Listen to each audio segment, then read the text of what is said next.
It's one of the world's biggest beer markets, with a dizzying mix of domestic brands to call your favorite. Corona. Modelo especial. Tecate Light. 2X Lager. Bohemia. La Victoria. Yet all of these brands and more are owned by two global giants who control the market. Heineken and Anheuser-Busch InBev, the makers of Budweiser. They're competing for a big prize. You have something like 1 million consumers entering legal drinking age every year. Heineken entered Mexico's beer market in 2010 with its purchase of one of the country's biggest brewers.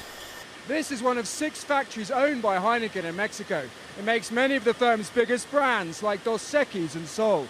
Together, the factories produce an equivalent of 9 billion bottles of beer every year. Many of those are also exported to the lucrative market north of the border. His reputation is expanding faster than the universe. Heineken says Dos Equis is continuing to enjoy double-digit growth, thanks in part to a successful branding campaign aimed at American drinkers. Pricing power is strong. Mexican beers regarded as beers of high quality. They were consistently well priced in terms of attracting a premium, which again is a sign of quality and credentials. The premium market is also growing in Mexico as a middle class emerges, but the industry is changing. A recent antitrust measure is seeking to allow greater access to craft brewers in a market often divided into exclusive deals with vendors. Heineken says it will benefit from the shake-up. The development of the craft brewers actually generates interest in the category. It's good for consumers, so we see that as very positive. This year also saw the $20 billion takeover of bitter rival Grupo Modelo by AB InBev.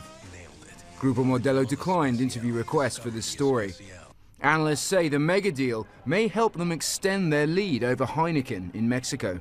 They're becoming the lowest cost producer of beer in Latin America.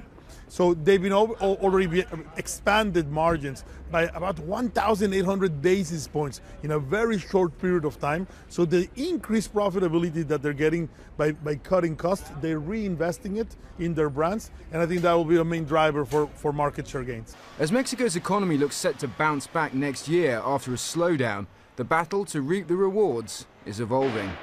Nick Parker, CNN, Mexico City.